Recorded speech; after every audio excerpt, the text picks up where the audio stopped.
Wham!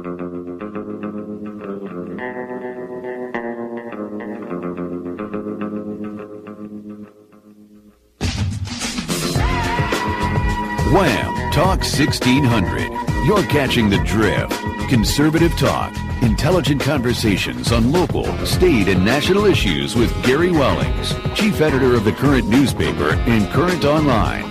Join in the conversation at 734-822-1600. And now, your host, Gary Wellings. And thanks for tuning in. Welcome to another edition of The Drift. Joining me in studio, Brandon Drake. How are you, sir? Glad to see you here, dude. Pleasant surprise. Hey. You just couldn't resist it after watching the debate the other night, could you? I thought it was a timely thing to come in again. It's a target-rich environment, man. How can you not come in and want to talk about the debate, today's primaries, Michigan's primaries, the whole nine yards? Yeah, definitely. Well put. Yeah. Well, let me get this sponsor out of the way here. Our sponsor today is Accurate Insulation, 877-434-8973. If you want to get some insulation done to help with the wintertime, or with spring coming up, you've got summer heat, you want to insulate. It works both ways, hot and cold. Make sure you call Accurate Insulation. That's www.accurate-insulation.com. And that phone number, 877-434-8973.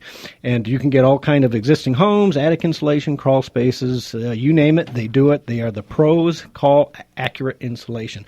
Now, Accurate Insulation is sponsoring a play from Brighton High School, which is playing at the Brighton Center for the Performing Arts. And if you've never been to the Brighton Center for Performing Arts, you should be. It is like a very professional theater. I mean, when you go there, you will be absolutely astounded. You will not believe that this is a high school-looking theater type place. It is as professional as anything you'll see anywhere in the country. So make sure you do it. And the Crucible is going to be playing March 17th, 18th, and 19th at 7 p.m., and March 20th at 2 p.m.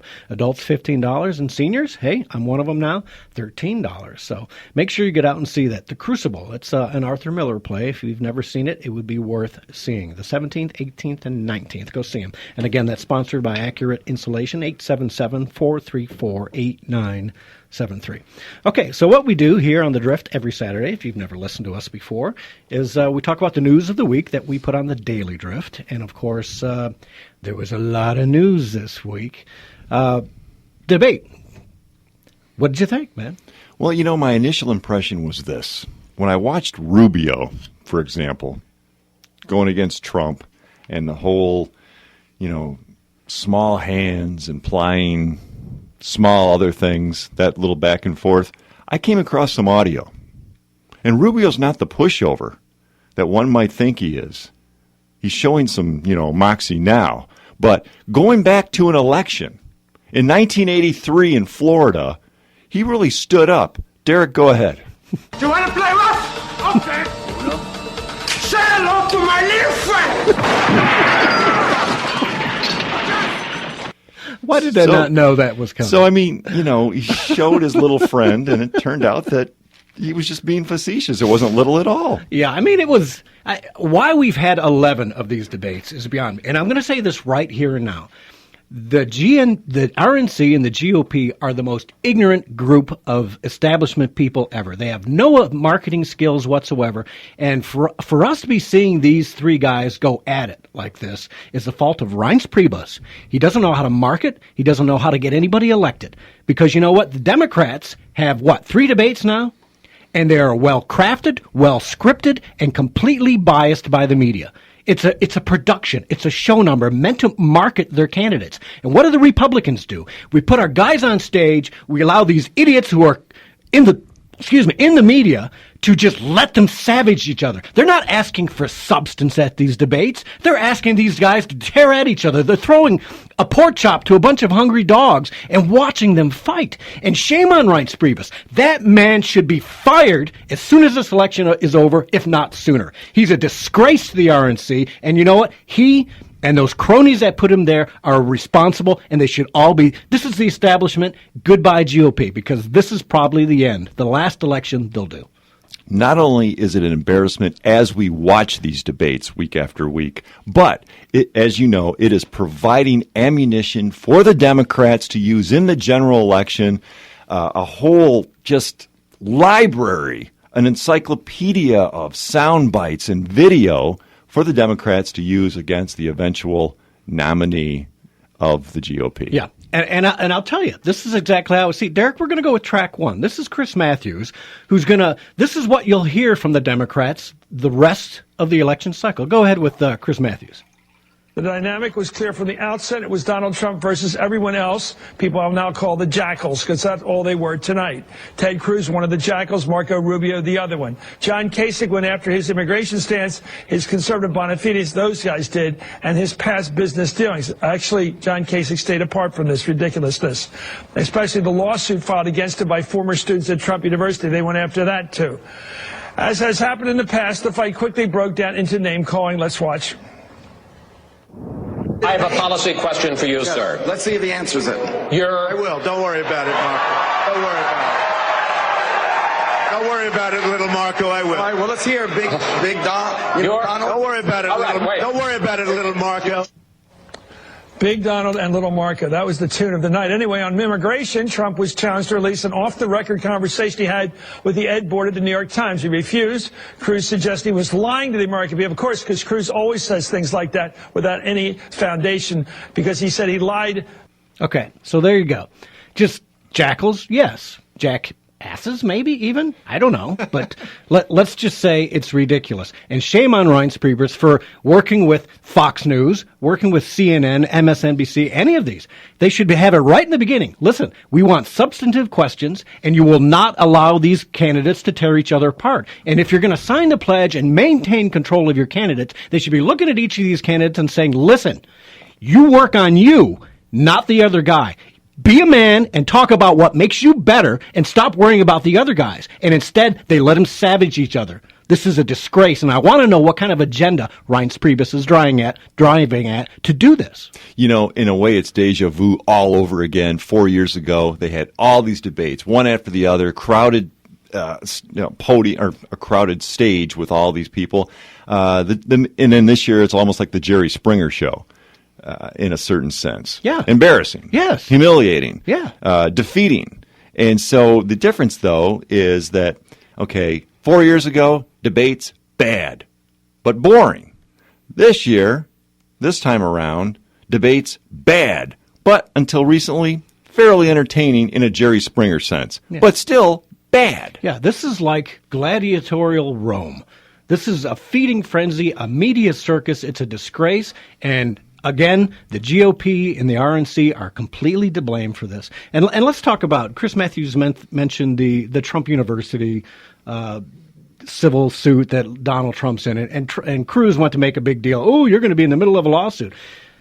If you're a businessman, you're always in the middle of a lawsuit. Exactly. Especially on a scale like him. And the hypocrisy of Ted Cruz saying that when there's 2 or 3 lawsuits against him for eligibility, right or wrong, whether there's any standing to that, we know the Democrats will jump onto it as well. So how dare you, Ted, bring up something as stupid as a lawsuit when you yourself are going to be in the same thing? And I was looking at Donald Trump saying, say it, tell him about the eligibility. That's a way bigger lawsuit than Trump University. So the hypocrisy was just astounding to me that Ted Cruz could even do that. You know, I was just blown away.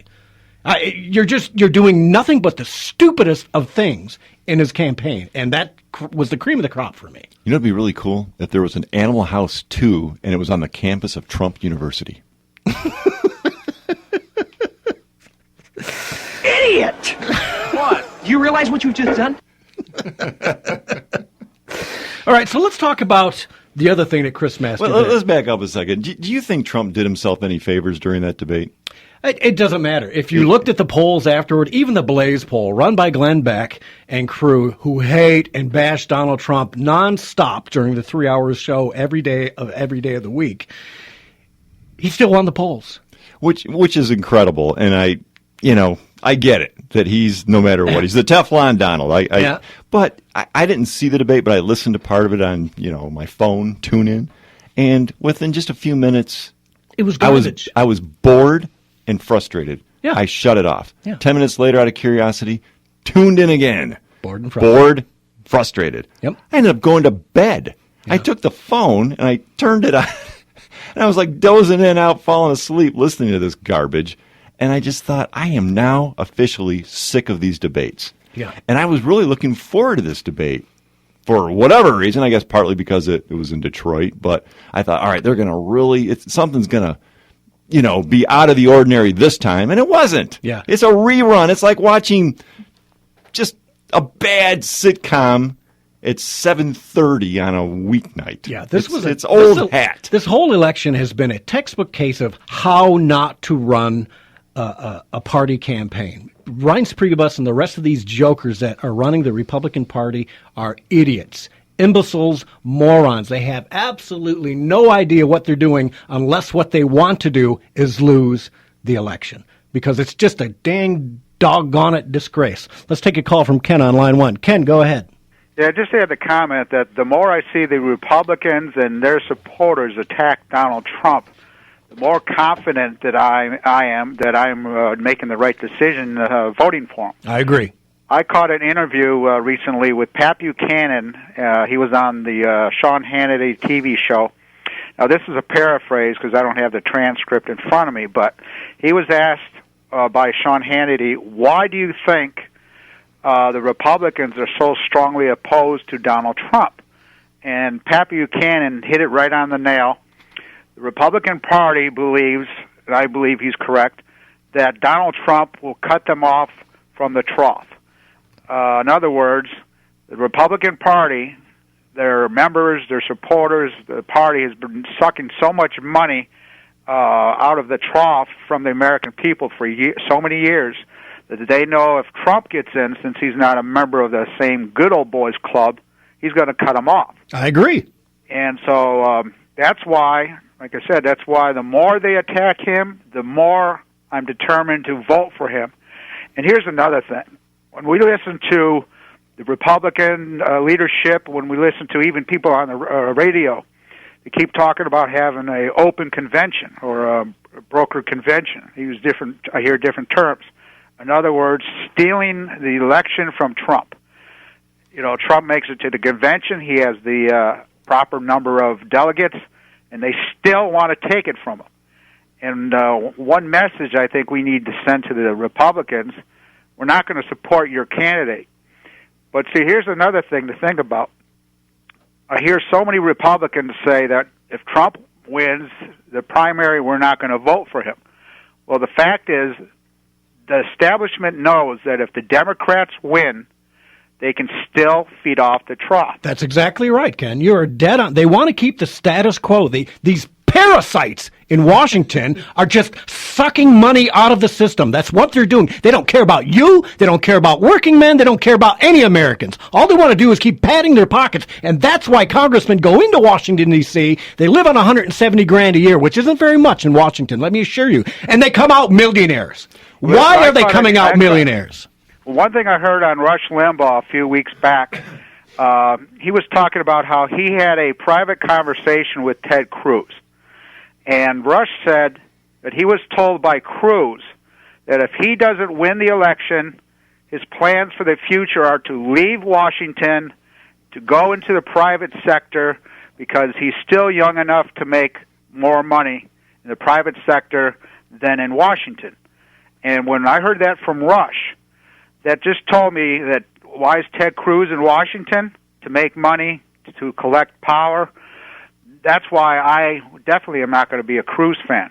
Yeah, well, great points, Ken. Thanks so much for the call. I appreciate it. Awesome points as usual. Take care, buddy. Take care. Okay, so he just stole half my show. Thanks, Ken. But hey, real quick, the idea of taxing, tariffs, whatever you want to call it, cars, parts coming in from Mexico, for example, so that they'll move the manufacturing back to the United States. Sounds great. However, that's been tried throughout history. Now, I know bad trade deals fix them. But if you're still not competitive and the government is going to arbitrarily choose an industry and say, autos, for example, we're going to throw tariffs on this so that now you're more price competitive if it was produced here with unions and all that stuff. Okay, sounds good, but who pays the price for that? the consumer, every time. And I realize I'm from Southeast Michigan.